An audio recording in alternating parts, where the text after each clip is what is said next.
Assalamualaikum warahmatullahi wabarakatuh. Halo semuanya, perkenalkan kami dari kelompok 2 Akuntansi Keuangan Lanjutan kelas C. Kali ini ingin membahas video artikel dengan judul Stakeholder and Merger and Acquisition Research a Structured Literature Review. Sebelumnya, kami akan memperkenalkan anggota dari kelompok 2. Yang pertama ada Anissa Hanifah Diahaya NPM 097. Kemudian saya sendiri, Siti Salzabila Fezorah Aizi, NPM 102. Kemudian ada Rika Rudiatun, NPM 108. Uli Hidayati, NPM 111. Serli Arindawati, NPM 115. Dan yang terakhir ada James Powell Togi Marudut Tambunan, NPM 280. Yuk teman-teman, kita masuk ke pembahasan video artikelnya. Saya Nisa Hanifah Diahaya, NPM 19013010097 akan menjelaskan mengenai identitas dari jurnal yang kami review. Jurnal yang kami review yaitu berjudul Stakeholder and Merger and Acquisition Research, a Structured Literature Review, yang kita ambil dari jurnal Accounting and Finance halaman 1-30 yang diterbitkan pada tahun 2020 dengan penulisnya yaitu Simon Segel, James Guthrie, dan Johannes Dumay. Reviewernya yaitu kami dari tim 2 kelas AKLJ yang kami review pada tanggal 30 September 2021. Selanjutnya yaitu pada bagian abstrak. Abstrak dalam jurnal ini tuh berisi mengenai tujuan utama dilakukannya penelitian. Disebutkan bahwa tujuan dilakukannya penelitian yaitu untuk mengetahui bagaimana hubungan antara pemangku kepentingan dengan merger dan dengan akuisisi. Tujuan lain dalam penelitian ini yaitu penulis itu ingin mengembangkan wawasan mengenai penelitian yang memuat topik yang sama, mengkritik penelitian yang sama dan juga menguraikan peluang penelitian di masa yang akan datang mengenai akuntansi dan keuangan. Dalam penelitian ini, penulis itu menggunakan metode tinjauan literatur terstruktur. Penulis ini menemukan beragam penelitian mengenai hal ini dan kebanyakan penelitian yang membahas mengenai pemangku kepentingan, merger, dan akuisisi ini kurang memperhatikan pemangku kepentingan non-pemegang saham. Kajian literatur dalam penelitian ini tuh kebanyakan didominasi oleh penelitian tidak langsung yang mempertimbangkan efek merger dan akuisisi terhadap pemangku kepentingan serta mengenai hubungan yang kompleks antara proses merger dan akuisisi dan pemangku kepentingannya. Selanjutnya yaitu pada bagian pengantar. Dalam pengantar ini, penulis itu lebih menjelaskan mengenai penelitian-penelitian terdahulu yang membahas topik mengenai pemangku kepentingan dengan merger dan akuisisi. Dengan penulis menggunakan tinjauan literatur terstruktur ini, diharapkan maka penelitian ini tuh nantinya dapat digunakan sebagai tinjauan literatur untuk penelitian berikutnya, serta bisa dipahami sebagai penelitian yang menjelaskan mengenai hubungan antara pemangku kepentingan dengan merger dan akuisisi. Dalam penelitian ini tuh penulis menggunakan tinjauan literatur dari buku-buku yang relevan, mulai dari tahun 1985 sampai Agustus 2019, untuk mengetahui hubungan pemangku kepentingan dengan merger dan akuisisi, serta ingin mengetahui juga bagaimana hasil yang telah dikembangkan dan fokus serta kritik apa di masa depan yang peneliti telah lakukan. Dari beberapa tinjauan literatur yang penulis dapatkan menunjukkan bahwa sampai akhir tahun 1990 penelitian yang menghubungkan para pemangku kepentingan dengan merger dan akuisisi ini jarang ditemukan. Namun, dengan seiring berkembangnya zaman, pada tahun 2019 itu sudah ditemukan adanya literatur mengenai pemangku kepentingan yang digunakan untuk penelitian merger dan akuisisi. Namun, penelitiannya ini masih mengabaikan kepentingan non-pemegang saham dalam penelitian merger dan akuisisinya. Selain itu, dalam tinjauan literatur yang ditemukan juga didominasi oleh analisis searah mengenai efek pemangku kepentingan terhadap merger dan akuisisi. Selanjutnya yaitu memahami hubungan pemangku kepentingan merger dan akuisisi itu penting dipahami oleh praktisi, terutama yang di bidang akuntansi dan keuangan. Karena ada beberapa alasan. Yang pertama yaitu minat pada merger dan akuisisi ini penyebarannya sangat luas dan signifikan. Hal ini terbukti dengan hampir 4 triliun US dollar merupakan aktivitas transaksi merger dan akuisisi global selama 3 tahun terakhir, serta mencapai 4,16 triliun pada tahun 2018. Alasan yang kedua yaitu seiring berkembangnya zaman, mulai menyadari bahwa merger dan akuisisi ini tuh juga dipengaruhi oleh para pemangku kepentingan. Hal ini dikatakan serupa oleh Meglio di penelitiannya pada tahun 2016. Alasan yang ketiga yaitu di samping kesadaran yang berkembang mengenai hubungan antara pemangku kepentingan dengan merger dan akuisisi juga mampu meningkatkan citra perusahaan di dunia ekonomi. Hal ini dibuktikan dengan aktivitas di sekitar kapitalisme progresif yang memahami mengenai kesejahteraan masyarakat yang mengatakan bahwa pasar yang terkendali akan memberikan kemakmuran pada semua orang. Hal ini tuh dikatakan oleh Stiglitz dalam penelitiannya pada tahun 2019. Dan alasan yang terakhir, karena tinjauan literatur interdisipliner merger dan akuisisi ini tuh jarang terjadi. Hal ini dikatakan oleh Gomes et al. Tahun 2013. Interdisipliner itu merupakan pemecahan suatu masalah dengan menggunakan tinjauan dari berbagai sudut pandang ilmu serumpun yang relevan secara terpadu. Selain menjelaskan mengenai wawasan, kritik, dan peluang penelitian, tinjauan literatur terstruktur ini juga dapat digunakan untuk penelitian selanjutnya dalam mengembangkan teori, metodologi, dan kerangka kerja untuk meningkatkan penelitian mengenai merger dan akuisisi. Halo semuanya, perkenalkan nama saya Siti Salzabila Fezorah Aizi, NPM 190130101002. Di sini saya akan membahas tentang latar belakang. Menurut Burner pada tahun 2004, ternyata sebelum gelombang marga pertama menyerang, para ekonom menyadari adanya konsekuensi sosial, politik, dan ekonomi dari konsentrasi pasar, sehingga menyebabkan salah satu tokoh seperti Adam Smith yang kita kenal sebagai bapak kapitalisme atau liberal, dan juga Karl Marx yang menganut sistem komunis memiliki pendapat yang berbeda, di mana Adam Smith mengatakan bahwa ekonomi pasar atau liberal adalah sumber utama kemajuan, kerjasama, dan kesejahteraan. Sedangkan di sini fungsi dari adanya peran negara hanyalah untuk mencegah kegagalan pasar atau sebagai penyedia barang publik saja. Tetapi teori tersebut ternyata dibantah oleh Karl Marx. Karl Marx mengatakan bahwa masalah ini timbul karena adanya kepemilikan pribadi dan penguasaan kekayaan yang didominasi oleh orang-orang kaya, sehingga kesejahteraan pada masyarakat ini menjadi terganggu.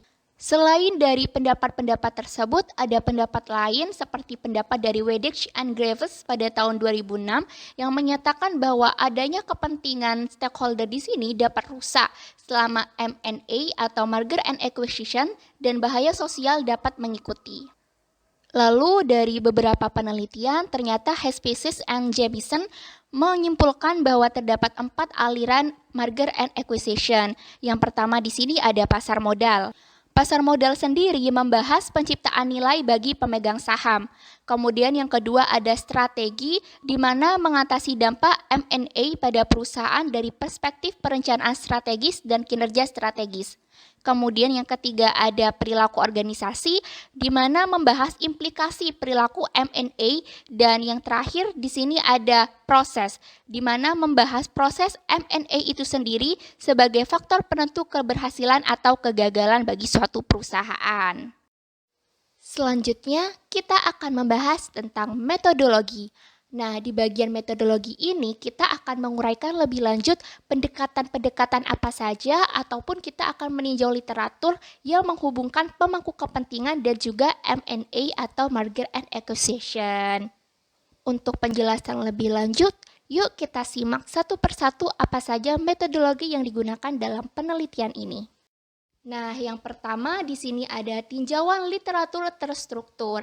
SLR atau Systematic Literature Review adalah metode eksplisit yang digunakan secara sistematik untuk mengidentifikasi dan juga memeriksa keadaan penelitian. SLR sendiri juga menawarkan landasan empiris di mana kategori akan diuraikan dan diilustrasikan. Mengikuti pendapat dari Massaro dan kawan-kawan pada tahun 2016, penelitian ini memodifikasi 3 pertanyaan, di mana pertanyaan yang pertama tentang bagaimana penelitian yang menghubungkan para pemangku kepentingan dan M&A dikembangkan. Nah, pada pertanyaan yang pertama, di sini peneliti mengidentifikasi sejarah dan bagaimana penelitian sebelumnya berkontribusi pada keadaan saat ini. Kemudian untuk pertanyaan yang kedua, apa yang menjadi fokus dan kritik dari literatur yang menghubungkan para pemangku kepentingan dan M&A atau merger and acquisition? Nah, untuk pertanyaan yang nomor 2, peneliti ini didasarkan pada analisis kritis dari fokus literatur yang sudah ada. Dan untuk pertanyaan yang terakhir, apa kemungkinan penelitian masa depan untuk menghubungkan para pemangku kepentingan dan M&A? Nah, pertanyaan-pertanyaan tersebut tentunya sangat diperlukan terutama dengan menggunakan metode Systematic Literature Review atau SLR, di mana SLR di sini mengidentifikasi, mengkaji, mengevaluasi penelitian dengan topik yang menarik lewat pertanyaan-pertanyaan. Maka dari pertanyaan berikutlah yang telah disampaikan tadi, peneliti dapat menemukan jawabannya. Selanjutnya, kita akan membahas tentang memilih publikasi untuk ulasan. Nah, terdapat 3 langkah untuk menghubungkan antara pemangku kepentingan dengan M&A. Langkah yang pertama yaitu mencari kata kunci di Google Scholar. Tujuan pencarian kata kunci ini untuk membantu peneliti menemukan artikel yang relevan sesuai dengan topik yang dibahas. Nah, ternyata pada penelitian ini, peneliti mencari kata kunci yaitu berupa merger dan stakeholder, kemudian ada akuisisi dan stakeholder, kemudian ada pengambil alihan, dan yang terakhir ada pemangku kepentingan M&A dan stakeholder. Nah, tujuan mengapa dilakukan pencarian data pada Google Scholar, karena Google Scholar di sini berharga untuk menilai dampak ketika melakukan SLR dan dapat membantu memberikan wawasan bagi peneliti. Kemudian langkah selanjutnya yaitu memperluas pencarian untuk meneliti jurnal dengan cara menggunakan database agar mempersempit temuan yang telah dicari sebelumnya agar hasilnya lebih akurat. Kemudian ada langkah yang terakhir, yaitu pencarian kata yang sama seperti pada langkah pertama dan kedua, tetapi tujuannya kali ini untuk menyaring judul jurnal yang berasal dari SJR. Nah, pencarian kata yang sama digunakan pada Google Scholar. Nah, ternyata peneliti juga memaparkan bahwa dengan menggunakan 3 langkah yang telah tadi disebutkan, terdapat total 75 publikasi untuk digunakan dalam SLR. Perkenalkan, saya Rika Rudiatun, NPM 19013610108. Bagian selanjutnya dari metodologi adalah mengurutkan data. Jadi dari 75 publikasi SLR ini diidentifikasi, diberi kode, dan dikumpulkan. Nah, menurut Massaro dan kawan-kawan, SLR ini menggunakan pengkodean untuk memeriksa artikel dalam mencari unit analisis yang diidentifikasi dalam kerangka analitis. Nah, jadi pada bagian ini nanti akan dijelaskan terkait dengan garis waktu yang dikembangkan dan 4 kategori yang diberi kode untuk menjawab 2 pertanyaan penelitian yang pertama. Nah, pada tampilan berikut terdapat gambar 1, yakni garis waktu dari publikasi, merger, dan akuisisi.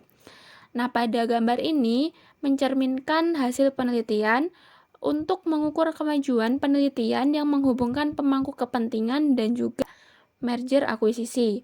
Nah, dalam hal ini sangat penting untuk diidentifikasi. Untuk gambar lebih jelasnya, data dari tahun 1986 sampai bulan Agustus 2019 bisa langsung dilihat pada tampilan video berikut. Berikutnya terdapat hasil identifikasi SLR dari tahun 1986 hingga tahun 2018 yang ada pada tabel 1. Nah, pada kategori A, ini menunjukkan pemangku kepentingan yang ditulis dalam proses merger dan akuisisi. Nah, dalam kategori A ini terdiri dari karyawan atau manajer, pemegang saham, pelanggan, pemasok, komunitas, pemerintah atau regulator, dan lainnya. Untuk data lebih lengkap terkait dengan publikasi, persentase dari 75% publikasi, dan persentase dari 292 total publikasi, bisa langsung dilihat pada tampilan video berikut. Nah, dalam kategori B, ini menunjukkan tentang pemangku kepentingan yang sedang diteliti dengan mempertimbangkan pendekatan analitik yang diadopsi dalam kelompok SLR. Nah, dalam kategori B ini terdiri dari B1 yaitu keunggulan pemangku kepentingan, B2 keunggulan hubungan pemangku kepentingan, B3 pemangku kepentingan dan hubungan yang menonjolkan.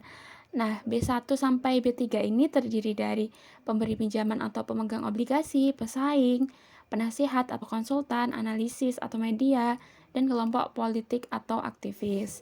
Nah, selanjutnya pada B4 terdapat hermeneutik, B5 multi arah, B6 dinamika antar pemangku kepentingan, B6A pemegang saham pemangku kepentingan, B6B yaitu selain manajer atau pemegang saham, dan B7 yaitu dinamika intra dan pemangku kepentingan. Nah, untuk persentasenya bisa langsung dilihat pada tampilan. Berikutnya, dalam kategori C ini mencerminkan berbagai metode penelitian yang diadopsi dalam kelompok SLR. Nah, dalam hal ini untuk menentukan apakah ada pendekatan metodologis tertentu yang mendominasi literatur. Nah, dalam kategori C ini terdiri dari studi kasus, komentar atau sudut pandang, empiris non-studi kasus, survei wawancara, tinjauan literatur, dan juga lainnya. Nah, sedangkan pada kategori D, ini menyoroti disiplin akademis utama yang menghubungkan pemangku kepentingan dan penelitian merger dan akuisisi untuk menentukan apakah ada disiplin tertentu yang mendominasi literatur. Nah, dalam kategori D, ini terdiri dari manajemen, etika atau tata kelola, bisnis, strategi, akuntansi atau keuangan, dan lainnya. Jadi, dalam garis waktu pada gambar 1 dan 4 kategori dalam tabel 1, ini bisa membantu mengidentifikasi asosiasi dan perbandingan sehingga bisa menghasilkan informasi baru ke dalam data yang dikumpulkan. Yang selanjutnya adalah wawasan dan kritik. Untuk menjawab dua pertanyaan penelitian pertama, yaitu bagaimana penelitian yang menghubungkan pemangku kepentingan dan merger akuisisi berkembang, dan apa yang menjadi fokus dan kritik dari literatur yang menghubungkan pemangku kepentingan dan merger akuisisi. Nah, di sini kita bisa memeriksa 5 kategori yang tercermin pada gambar 1 dan tabel 1 yang sebelumnya kita bahas. Nah, pada gambar 1, garis waktu, ini untuk mencerminkan hasil penelitian dan mengidentifikasi tren dalam penelitian yang menghubungkan pemangku kepentingan dan merger dan akuisisi. Sedangkan pada tabel 1, yaitu kode publikasi SLR, ini menunjukkan identifikasi dari 4 kategori, yaitu yang pertama kategori A, ini identifikasi terkait dengan pemangku kepentingan. Kategori B, ini mengidentifikasi pemangku kepentingan yang diteliti dengan mempertimbangkan pendekatan analitik yang diadopsi dalam kelompok SLR. Pada kategori C ini merupakan metode penelitian, dan pada kategori D ini terdapat disiplin penelitian yang diadopsi dalam kelompok SLR kemudian dipertimbangkan. Nah, berikutnya pada bagian wawasan dan kritik terdapat bagian pengembangan penelitian. Nah, pada pertanyaan pertama tadi yaitu bagaimana penelitian yang menghubungkan pemangku kepentingan dan merger akuisisi telah berkembang. Nah, kita bisa melihat pada garis waktu pada gambar 1 yang telah disediakan dari tahun 1986 hingga bulan Agustus 2019, yang dalam hal ini mencerminkan hasil penelitian di bidang penelitian yang diidentifikasi selama suatu periode, apakah itu tumbuh, berkurang, atau sebagian besar statis. Nah, pada gambar 1 ini menyoroti jumlah publikasi selama periode 5 tahun dari tahun 1986 hingga tahun 2019, yang dalam hal ini menerapkan konsep pemangku kepentingan untuk merger dan akuisisi yang berasal dari SLR. Nah, jadi hanya ada 17% dari publikasi SLR yang diterbitkan sebelum tahun 2000 jika dibandingkan dengan 48% sejak tahun 2012. Nah, pada gambar 1 ini mencerminkan pertumbuhan yang signifikan dalam penelitian yang diterbitkan yang relevan sejak akhir 1990-an, yang dalam hal ini mencerminkan penelitian yang menghubungkan pemangku kepentingan dan merger akuisisi. Perkenalkan, saya Uli Hidayati, NPM 111. Saya akan mereview insight dan kritik pada pendekatan analitik. Pendekatan analitik yang diadopsi dalam kelompok sistematik literatur review akan membantu mengetahui fokus dan kritik apa yang sedang dan apa yang tidak sedang dianalisis dalam literatur yang menghubungkan pemangku kepentingan dan merger dan akuisisi. Dalam jurnal ini terdapat 7 pendekatan analitik yang diadopsi dalam publikasi sistematik literatur review yang diberi kode B1 hingga B7.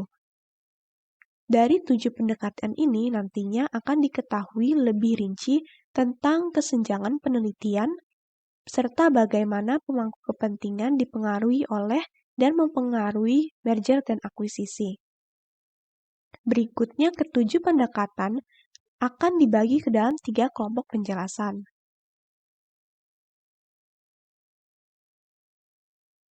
B1 hingga B3, pemangku kepentingan relasi prominent. Pada tabel dapat dilihat bahwa pemangku kepentingan yang memiliki kode B1 muncul di 45 publikasi atau sekitar 60%. Hal ini menandakan bahwa kurang lebih dari setengah publikasi sistematik literatur review memiliki fokus yang berat pada pemangku kepentingan. Kemudian relasi, jika dikaitkan dengan pemangku kepentingan, ini muncul 11 kali atau sebesar 14,7%. Menyempurnakan ini lebih lanjut, ada kode B3 yang menunjukkan pemangku kepentingan dan hubungan muncul pada 7 publikasi atau sekitar 9,3%. Akuisisi ini bersifat strategis, kompleks, terjadi secara sporadis dan mempengaruhi berbagai kelompok pemangku kepentingan yang keterlibatannya dibagi menjadi temporal dan fungsional. Namun, literatur ini dibatasi dengan hubungan antara pemangku kepentingan dan merger dan akuisisi sebagai hubungan yang statis, sehingga gagal dalam menangkap kekuatan, dinamika, dan proses yang terlibat dalam hubungan ini.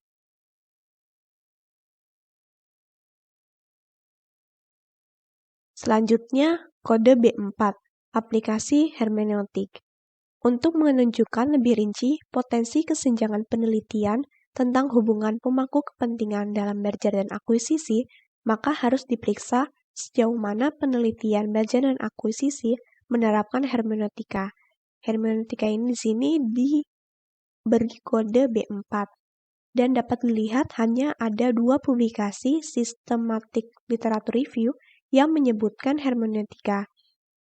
Yang pertama itu ada Stahl dan kawan-kawan yang menyerukan beberapa metodologi termasuk hermeneutika untuk mempelajari sistem organisasi yang kompleks seperti merger dan akuisisi.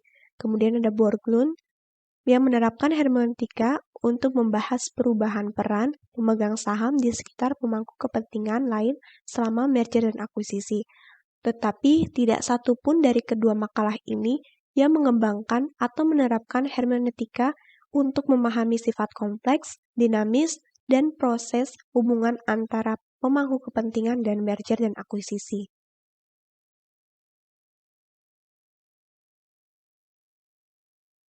Kode B5 hingga B7.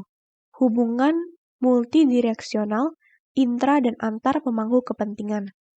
Cara lain untuk mengetahui seberapa jauh kompleksitas hubungan antara pemangku kepentingan dan merger dan akuisisi adalah dengan memahami hubungan pemangku kepentingan dalam merger dan akuisisi sebagai hubungan multidireksional intra dan antar pemangku kepentingan.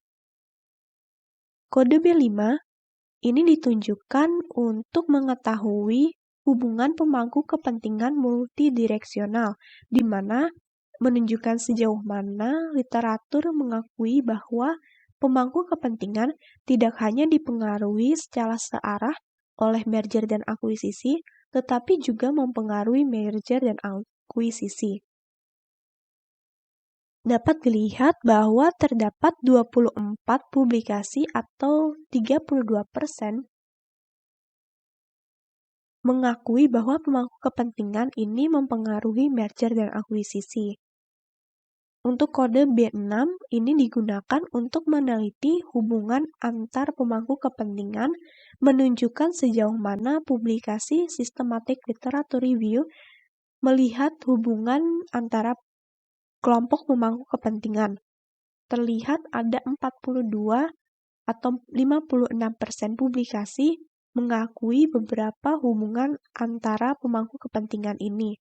Dari jumlah tersebut, terdapat 10 yang melibatkan analisis memegang saham pemangku kepentingan atau diberi kode B6A dan 11 melibatkan pemangku kepentingan secara manajemen fokus atau pemegang saham, diberi kode B6B. Hal ini mencerminkan dominasi penelitian tentang hubungan pemangku kepentingan hingga merger dan akuisisi berada di sekitar hubungan antara pemangku kepentingan dengan manajemen atau perusahaan fokus. Kode B7 ini meneliti hubungan antara pemangku kepentingan, menunjukkan sejauh mana publikasi systematic literature review menganggap kelompok pemangku kepentingan tidak homogen. Hanya terdapat 11 publikasi atau sekitar 15% yang membedakan hubungan dalam kelompok pemangku kepentingan. 5 diantaranya membedakan kepentingan karyawan yang berbeda, termasuk manajer. Namun, sebagian besar publikasi memperlakukan kelompok pemangku kepentingan utama sebagai homogen, sehingga gagal untuk membedakan heterogenitas kepentingan dan kekhawatiran dalam kelompok pemangku kepentingan ini.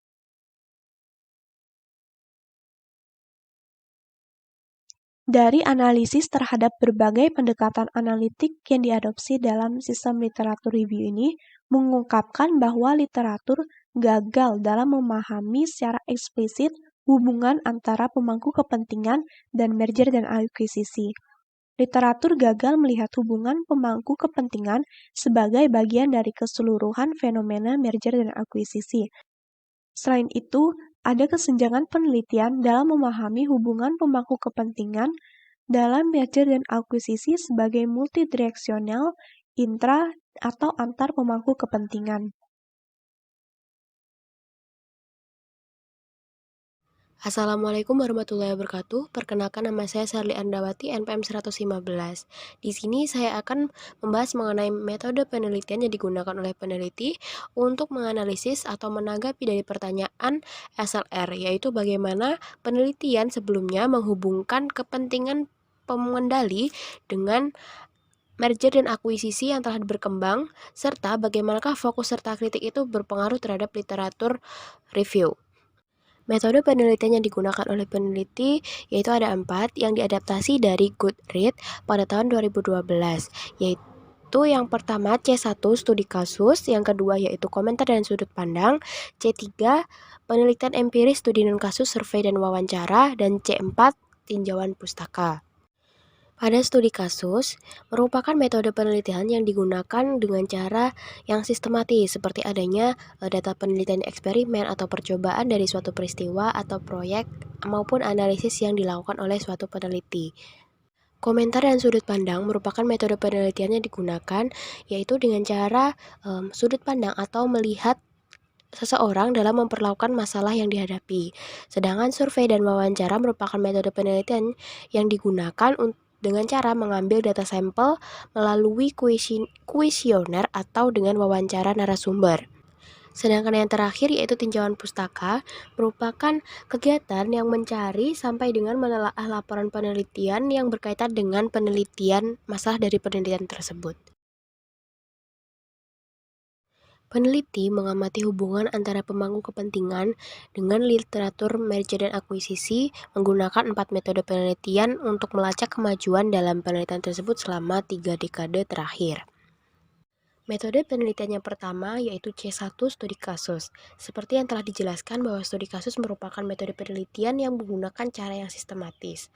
Dalam data SLR, studi kasus disajikan dalam garis berwarna merah. Berdasarkan data SLR, tercatat 1/3 atau 33% dari jurnal yang dipublikasikan yang mengambil pendekatan pemangku kepentingan untuk penelitian merger dan akuisisi. 33% tersebut berasal dari 25 studi kasus yang teridentifikasi dalam SLR. Di antaranya 18 yang telah diterbitkan sejak tahun 2009 yang terdiri dari 7 dari penelitian tahun 2000 sampai dengan 2008. Sedangkan untuk penelitian sebelum tahun 2000 tidak terdapat penelitian menggunakan studi kasus yang mengambil pendekatan pemangku kepentingan untuk penelitian merger dan akuisisi. Dari grafik SLR tersebut dapat ditarik kesimpulan bahwa setiap tahunnya studi kasus memiliki nilai yang semakin banyak yang digunakan untuk menghubungkan pemangku kepentingan dengan penelitian merger dan akuisisi. Untuk metode penelitian yang kedua atau C2 yaitu komentar dan sudut pandang. Dalam data SLR disajikan dalam garis berwarna kuning yang menunjukkan komentar dan sudut pandang tercatat sebesar 31%. 31% ini diperoleh dari 7 komentar yang diterbitkan sebelum tahun 1993 yang menghubungkan kepentingan pemangku dengan penelitian merger dan akuisisi, yang terdiri dari 13 penelitian sebelum tahun 2003 dan 5 penelitian sejak tahun 2014. Sehingga berdasarkan data SLR dapat ditarik kesimpulan bahwa komentar dan sudut pandang merupakan salah satu metode penelitian yang penggunaannya telah menurun.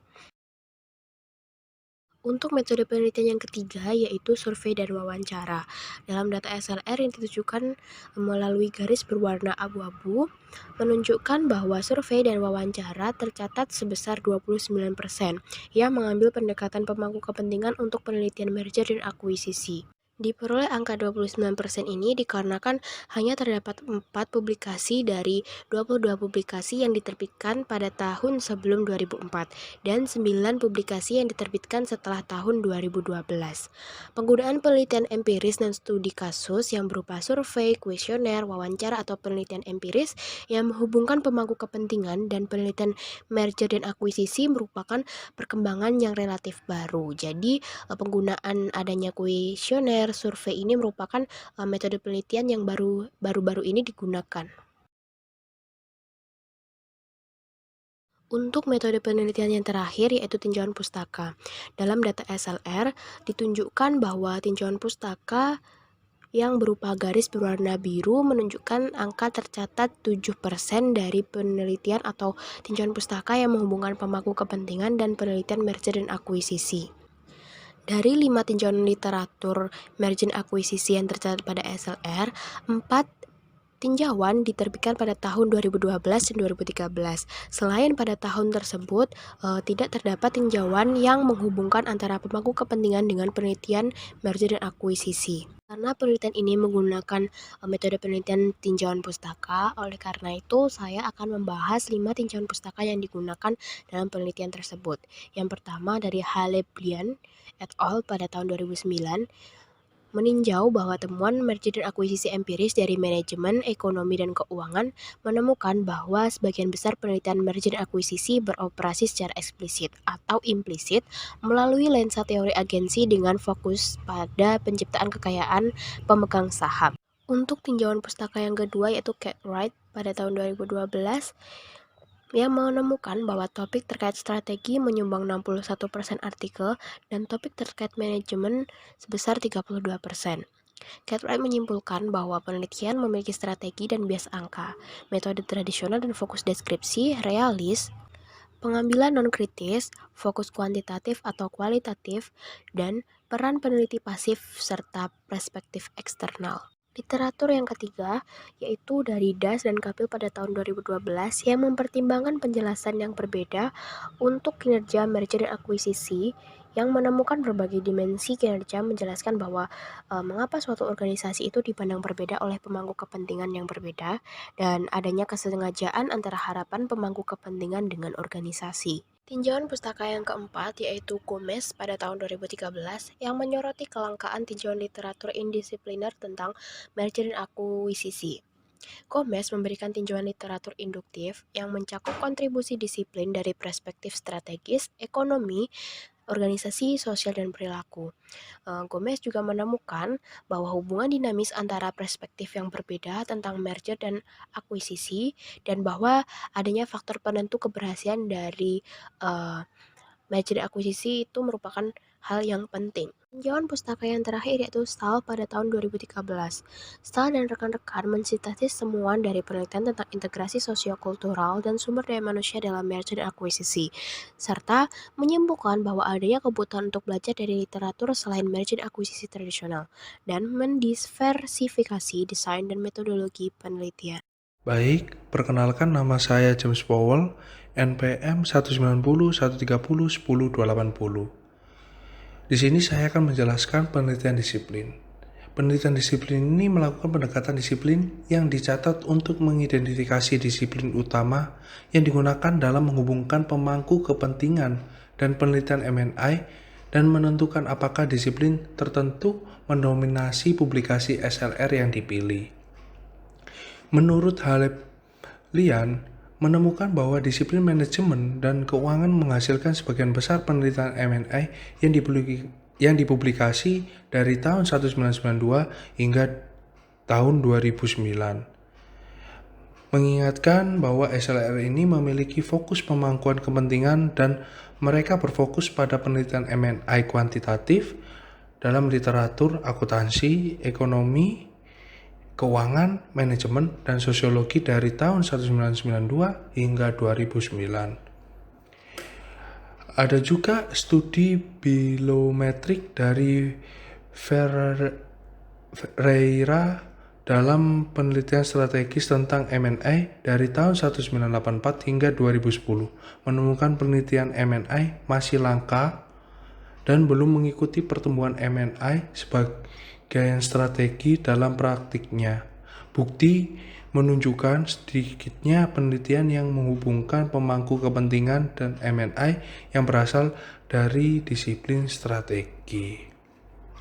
Untuk tingkat yang lebih besar dari publikasi strategi, publikasi akuntansi, dan keuangan sebagian besar telah mengabaikan pemangku kepentingan non-pemegang saham dalam meneliti M&I. Menurut Deng menggabungkan 5 kelompok pemangku kepentingan dalam menemukan kinerja tanggung jawab sosial merupakan penentu penting kinerja M&I dan mendukung maksimalisasi nilai pemangku kepentingan. Buktinya menunjukkan pertumbuhan kecil dan disiplin akuntansi dan keuangan dari fokus sempit di sekitar pemegang saham terhadap pemangku kepentingan lain dalam penelitian M&I. Jadi, cabang etika berargumen bahwa pemangku kepentingan memiliki hak untuk diperlakukan secara adil, bahwa masalah kekuasaan pemangku kepentingan tidak relevan secara langsung. Terlepas dari apakah manajemen pemangku kepentingan menguntungkan kinerja keuangan, bisnis harus dikelola untuk kepentingan semua pemangku kepentingan, bukan hanya pemegang saham. Untuk cabang manajerial mempertimbangkan bagaimana kelompok pemangku kepentingan harus dikelola dengan baik jika organisasi ingin bertahan dan bagaimana harapan pemangku kepentingan berdampak pada strategi perusahaan. Mengingat keberadaan teori pemangku kepentingan yang kuat dalam disiplin manajemen dan etika, representasi SLR yang kuat ini tidak mengejutkan. Mengamati hubungan antara pemangku kepentingan dan literatur M&I menggunakan pendekatan disiplin adalah mungkin untuk melacak kemajuan dalam penelitian tersebut. Selama 3 dekade terakhir, selama periode ini, penelitian yang menghubungkan pemangku kepentingan dan M&I semakin banyak berasal dari disiplin manajemen.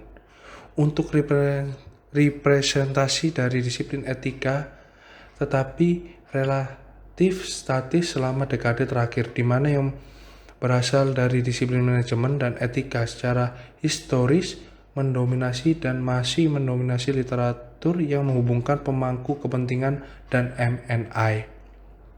Di luar batas-batas disiplin penelitian tertentu, dari SLR muncul bahwa penelitian yang menghubungkan pemangku kepentingan dan M&I juga telah berkembang di seputar berbagai perspektif lainnya.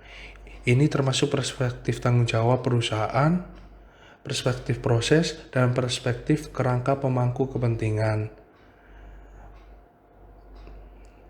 Dan penggunaan pendekatan pemangku kepentingan yang berkembang dan beragam ini dapat digunakan untuk menganalisis M&I. Baik, di sini saya akan menjelaskan penelitian arah masa depan. Untuk penelitian arah masa depan, memahami apa yang telah kita pelajari dan bagaimana hal itu berubah membantu mengarah penelitian masa depan. Ada 4 literatur, yaitu 1 didominasi oleh analisis searah yang terutama mempertimbangkan efek M&I terhadap pemangku kepentingan, bukan efek pemangku kepentingan terhadap M&I.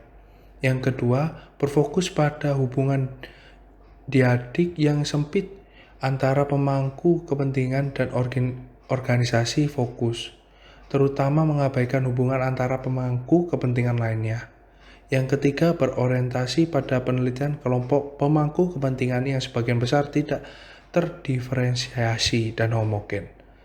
Jarang penelitian dinamika intra pemangku kepentingan. Dan yang keempat, gagal untuk mendapatkan secara lebih eksplisit jaringan hubungan yang kompleks antara keseluruhan dan bagian pemangku kepentingan dari fenomena M&I. Dari 4 literatur tadi, ada peluang penelitian yang dibuka SLR adalah transformatif dalam mendefinisikan kembali hubungan pemangku kepentingan sebagai multidireksional yang melibatkan jaringan intra dan hubungan antar individu dan antar kelompok pemangku kepentingan.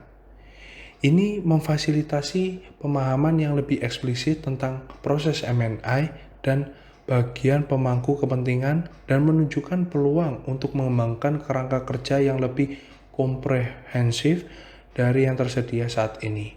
Untuk memahami bagaimana proses M&I mempengaruhi pemangku kepentingan serta bagaimana proses M&I tidak sedikit dipengaruhi oleh pemangku kepentingan.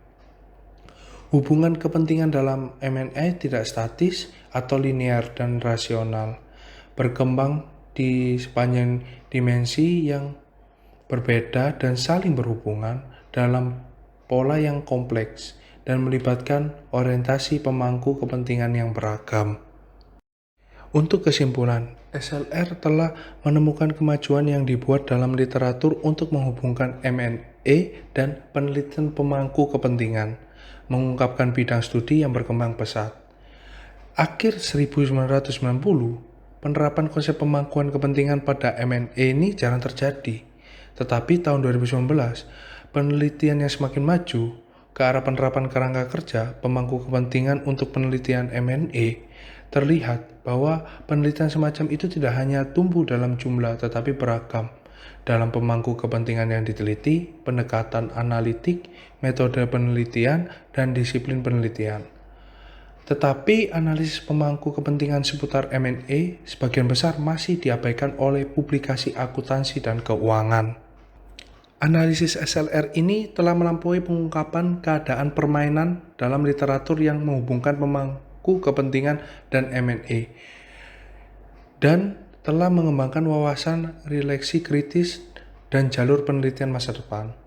Untuk wawasan tentang bagaimana konsep pemangkuan kepentingan dapat digunakan untuk memperkaya pemahaman tentang implikasi sosial, politik, dan ekonomi yang lebih luas dari M&A, memungkinkan penelitian dan praktis untuk mengantisipasi dan meningkatkan hasil M&A untuk semua pemangku kepentingan. Untuk sarjana dan praktis akuntansi dan keuangan, temuan ini memberikan motif dan jalan untuk menilai proses dan hasil M&A dengan lebih baik dengan memperluas analisis akuntansi dan keuangan dari fokus pemegangan saham untuk memasukkan analisis sosial, politik, dan ekonomi dari perspektif pemangku kepentingan yang lebih luas. Akuntansi dan pelaporan keuangan tidak dapat dianggap netral, tetapi sebagai konstruksi sosial. Bidang dan praktik audit sosial yang didasarkan pada konsep pemangku kepentingan cukup dikembangkan untuk diterapkan secara berguna untuk menentukan dan mengukur kriteria sosial dan lingkungan untuk dimasukkan dalam analisis pemangku kepentingan M&A yang ditunjukkan oleh SLR. Sekian pembahasan video artikel dari kelompok kami. Semoga bisa bertemu di lain hari. Wassalamualaikum warahmatullahi wabarakatuh dan sampai jumpa.